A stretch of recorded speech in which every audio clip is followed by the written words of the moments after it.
Hey, Composing Gloves here, and today we're going to be taking a look at Sytrus. We're going to be doing chiptune. So I have this little demo track. Sounds very chiptune-like. I opened a bunch of them. Chiptune is exceptionally easy in Sytrus. Like, I almost skipped this video, but I decided, what the heck, I'll do a fast chiptune video. So here it is.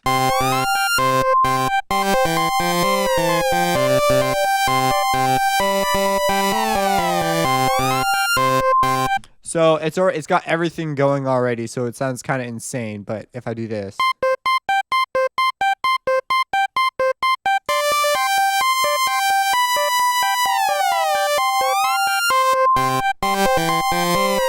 so it's a chiptune song. It's not an 8-bit song because I'm not using 8 bits to express my words, but it is a chiptune song because I am using sounds that sound like chips, and so it's a chiptune song. Now, this is something that I whipped together really fast without giving much thought to arrangement or melody or things like that. But one standout part about chiptune is it's about the compositional standpoint. So, which I almost ignored. But if we look here, here's like my melody, right? And it's just important that you have, like, bends are a big thing in chiptune, but they also have this like up and down thing. Just think of an old video game, like an old 8-bit video game, like Zelda or something. Now, they tried moving away from chiptune very fast and got some sort of string and orchestral patches, but then it sounds like everything has been low passed, like heavily, almost everything. And there are all sorts of weird reasons for the way that they had to deal with digital audio back then.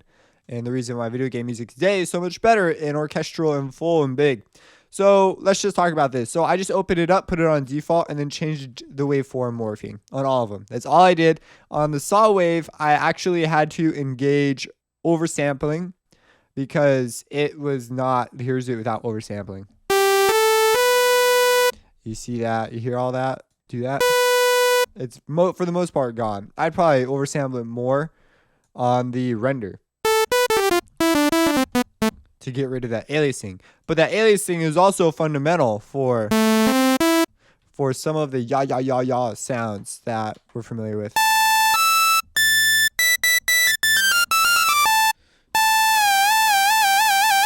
When we move the pitch around. If we get higher up.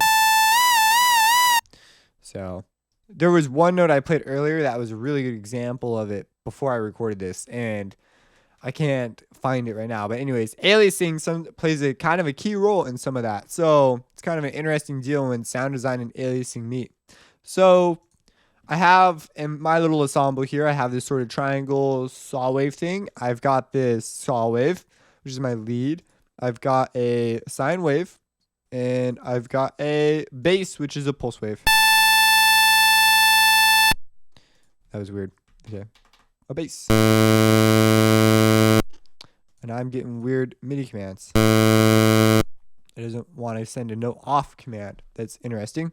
So on the bass in chiptune doesn't go that low because they didn't have like real bass. And it was ironic. It sounded like there was a band pass filter, I guess. So the low end wasn't there, but there was low stuff, just not the low stuff.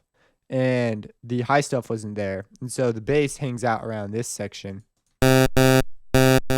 This is even a bit low. And if you wanted it to sound more chiptune, you would come in here and put a low pass and a high pass on your sound. If you're trying to really nail the time it was done at. So come in here, and especially on stuff like this, it's got a lot of high end, maybe even a little bit of cut in the middle. And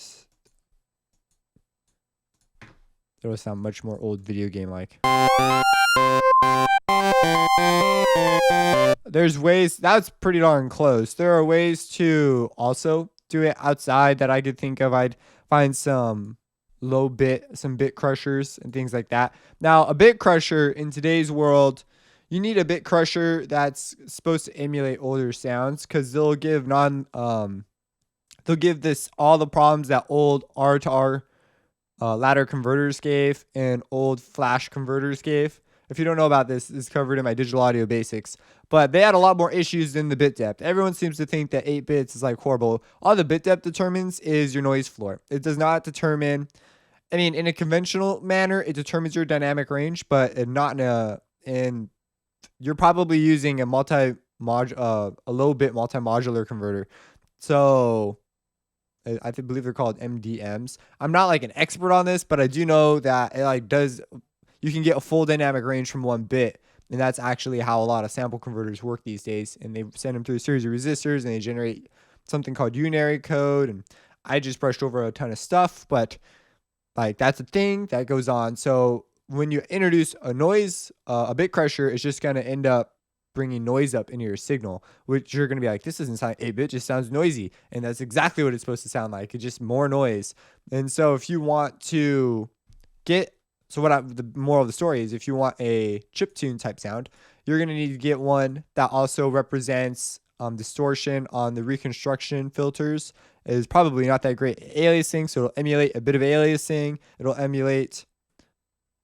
will emulate on the reconstruction filter how it comes out. Flash converters were horrible because you put them in and they had all sorts of weird nonlinear problems at I believe it was the upper end. Where's the lower end? Maybe the lower end. And then when you reconstructed it out another flash converter, they would have the same issue, only backwards. So now your low and your high were like ruined.